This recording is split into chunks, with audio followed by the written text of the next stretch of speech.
Hi, I'm Kim Thatcher. When I first agreed to run for state representative, I remember thinking, what am I getting myself into? I have 2 businesses and I've got 4 kids, including at that time a 2-year-old. But I committed to try to be a part of the solution, to advocate for a smaller, less expensive government that would allow we, the people, the freedom to make our own decisions on how best to spend our own money and live our own lives.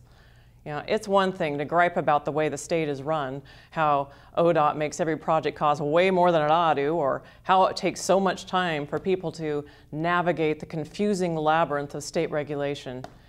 But if you want things to change, you have to take the initiative. So I decided to become part of the solution. Here I am, 5 years later, still complaining, but feeling like I might be making a difference. A few years ago, Oregon adopted a new motto: we love dreamers.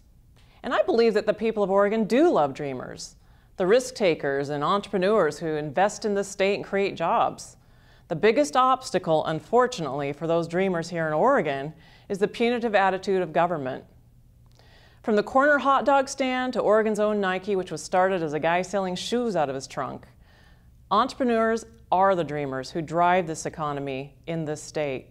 It has been speculated by many economists and entrepreneurs that businesses such as Nike would not be able to survive had they started in today's punitive and uncertain regulatory environment. Where there's too much government, dreams die, such as the dreams of a 7-year-old entrepreneur who set up a lemonade stand recently and was shut down by an overreaching government bureaucrat.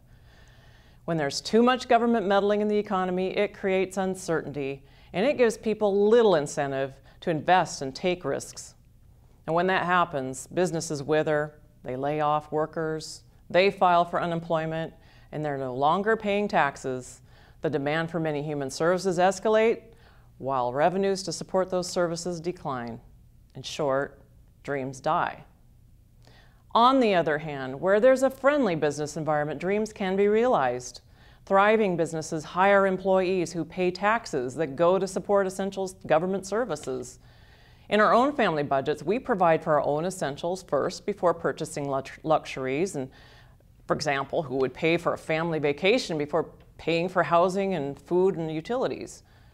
In much the same way, government needs to budget for the essentials. I have been working on establishing core functions budgeting because it only makes sense to budget for those core priorities first and then scale back or eliminate the lower priority programs if you can't afford them.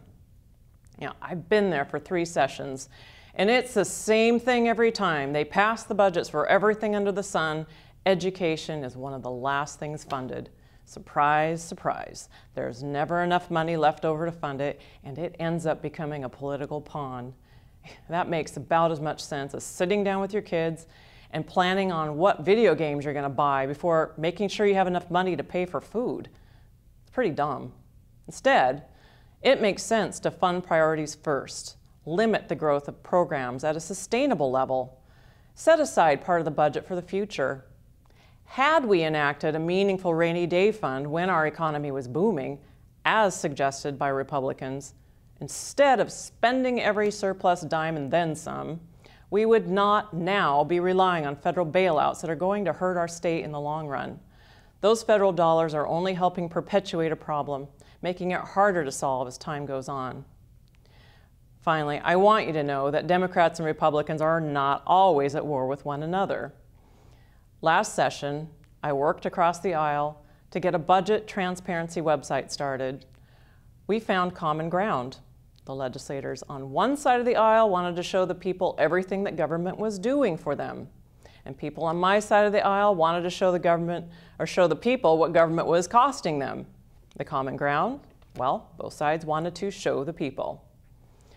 I hope you believe, as I do, that Oregon can pull its way out of this bad economy, but it will take a lot of hard work and more legislators who know how to say no.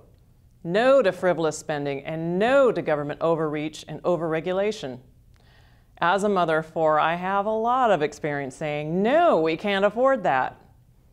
And we can't afford to do business as usual in Oregon. Please send me back. I'll continue the job I started, voting yes for smaller, more sensible state government. Thank you.